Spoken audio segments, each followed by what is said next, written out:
आहे उपमुख्यमंत्री अजितदादा पवार यांच्या नागपूर इथल्या विजयगड बंगल्याबाहेर अंगणवाडी सेविका आंदोलनाला बसलेल्या आहेत। टाळ्यापासून सरकारला जागा करण्याचा प्रयत्न या आंदोलनाच्या माध्यमातून केला जातोय। तर नागपुरातील उपमुख्यमंत्री अजित पवार यांचा जो बंगला आहे त्या ठिकाणी अंगणवाडी सेविका मोठ्या संख्येने उपस्थित असल्याचं पाहायला मिळतंय। टाळ्या वाजवून शिट्टी वाजवून या ठिकाणी आंदोलन केलं जातंय आणि आपल्या मागण्या मान्य करा अशी मागणी केली जाते। मागील 1.5 महिन्यापासून या अंगणवाडी सेविकांचं आंदोलन सुरू आहे आणि आज उपमुख्यमंत्री अजित पवार यांच्या बंगल्याबाहेर आंदोलन करू असा इशारा दिला होता। त्यामुळे इथं सुरक्षा वाढवलेली आहे, तरी सुद्धा मोठ्या संख्येने अंगणवाडी सेविका इथं जमल्याचं आपल्याला पाहायला मिळतंय। आणि याविषयी अधिक माहितीसाठी आपल्या प्रतिनिधी कल्पना नळसकर या थेट नागपूरमधून आपल्या सोबत जोडल्या गेलेल्या आहेत। कल्पना, काय सांगाल, आज मोठ्या संख्येने अंगणवाडी सेविका या उपमुख्यमंत्र्यांच्या बंगल्याबाहेर आंदोलन करताना दिसतात, नेमक्या काय मागण्या आहेत त्यांच्या आणि सध्या कसं चित्र इथं दिसतंय? नक्कीच पण आपण जर पाहिलं असेल तर 1.5 महिन्यापासून हे आंदोलन करत आहे। माझ्या मागे आपण बघू शकतो की अजूनही त्या बसलेल्या आहेत, त्यांचा मानधन वाढवा ही मागणी आहे। काय मागण्या आहे आपण ते जाणून घेणार आहोत। आयटकचे जे अध्यक्ष ते आपल्या बरोबर आहेत। काय मागण्या आज तुम्ही धडक उपमुख्यमंत्र्यांच्या बंगल्यावरती आले?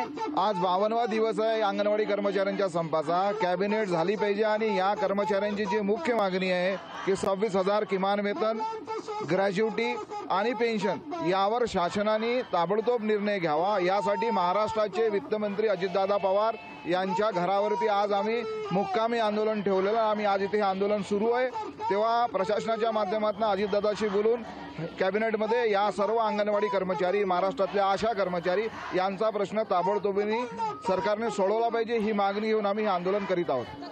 अजितदादा गटाचे प्रवक्ते जे आहेत ते देखील आले, तुम्ही याची समजूत काढायला आहे, काय तुम्ही यांना आश्वासन देताय?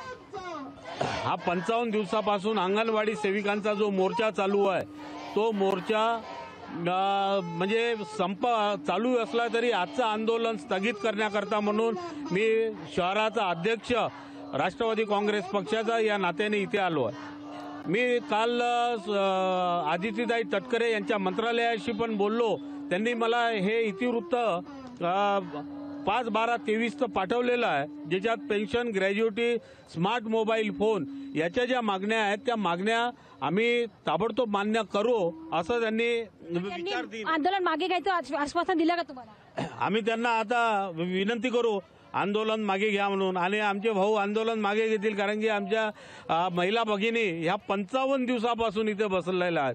पण यांच्याकरता आम्ही शर्तीनं खांद्याला खांदा लावून प्रयत्न करू आणि यांचं जे काही निवेदन आहे ते निवेदन योग्य प्रकारे त्यांना जो समाधान म्हणा किंवा त्यांना न्याय मिळवून देण्यासाठी आम्ही दोघं भाऊ लढू, याच्यात काही वाद काय। तुम्ही आंदोलन स्थगित करणार आहे?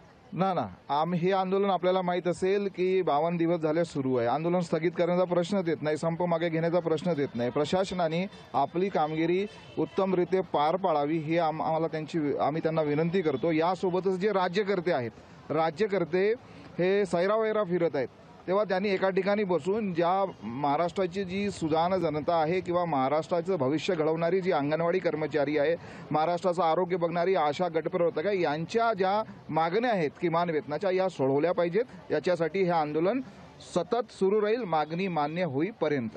आपण जर पाहिलं असेल तर मागणी मान्य होईपर्यंत सुरूच राहील। इथे संपूर्ण सुरक्षा व्यवस्था जी आहे ती पोलिसांनी केलेली आहे। हे संपूर्ण बॅरिकेड्स लावलेले आणि आतमध्येच त्या अंगणवाडी सेविका बसलेल्या आहेत, पण आज इथे मुक्कामी आंदोलन जे आहे ते करणार आहेत।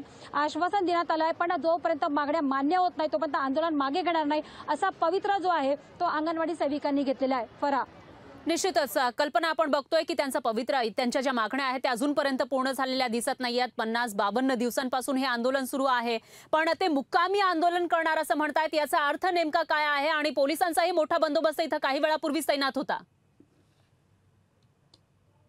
नक्कीच फरा, अजूनही पोलीस बंदोबस्त आहे। मुक्कामी आंदोलन त्यांना आपण अर्थ विचारूया। तुम्ही म्हणता मुक्कामी आंदोलन म्हणजे इथेच तुम्ही थांबणार आहे का, ठिय्या आंदोलन करणार आहे का? हो बरोबर, आम्ही शासनाला पत्र दिलेलं होतं की जर विधानसभेवरती जो 18 डिसेंबरला आयटकचा मोर्चा झाला होता त्या अनुषंगाने संबंधित विभागाच्या बैठका घेऊन मुख्यमंत्र्यांनी असं पत्र आम्हाला दिलं। ती बैठक अद्यापही झालेली नाही, तेव्हा नागपूर कलेक्टरच्या माध्यमातून, पोलीस प्रशासनाच्या माध्यमातून वारंवार सीएमओ ऑफिसला कळवण्यात आलेलं आहे की यांचे जे प्रश्न आहेत यासंबंधी एक बैठक बोलवावी, पण अद्यापही त्यांनी तोडगा काढलेला नाही। आम्ही त्यांना कालची जी कॅबिनेटची बैठक होईल या आशेने 23 तारीख ठरवली होती, 23 तारखेला काही झालं नाही, म्हणून आज 24 पासून आम्ही ठरवलेलं आहे की जे महाराष्ट्राचे अर्थमंत्री आहेत यांच्या घरासमोर मुक्कामी आंदोलन करायचं आणि हे मुक्कामी आंदोलन राहणार आहे. किती दिवस राहील मुक्कामी आंदोलन? मागण्या मान्य होत नाही तेव्हापर्यंत आंदोलन राहील. किती दिवसाचा काय प्रश्न, त्यांनी मागण्या मान्य कराव्या. आम्ही आंदोलन आता संपू.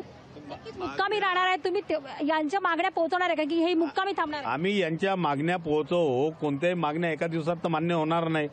ठीक आहे, खूप वर्षापासून सुरू आहे, पण आता आम्ही सक्रिय भाग घेतलेला आहे. कारण की अजितदादा म्हणजे जनतेचे प्रश्न सोडवण्याकरता त्यांचं नाव आहे ते. त्याच्यामुळे ते आमच्या महिला भगिनींचे निश्चितच. प्रश्न सोडवल्याशिवाय राहणार नाही. होऊ शकतं 1-8 दिवसाचा वेळ लागेल, पण आम्ही आपण जर त्यांना फराळ पाहिलं असेल तर जोपर्यंत मागण्या मान्य होणार नाही तोपर्यंत इथेच थांबणार असा पवित्रा त्यांनी घेतलाय. फराळ निश्चितच कल्पना, एकीकडे मागण्या पूर्ण करू असं आश्वासन दिलं जाते, पण जोपर्यंत मागण्या मान्य होणार नाही तोपर्यंत हटणार नाही असा पवित्रा या आंदोलकांनी घेतलेला आहे. त्यामुळे आता यांच्या मागण्या कधीपर्यंत मान्य होतात ते बघावं लागेल. दरम्यान धन्यवाद तुम्ही दिलेल्या या सविस्तर माहितीसाठी. लोकशाही मराठी ऐका, पहा, जागरूक रहा.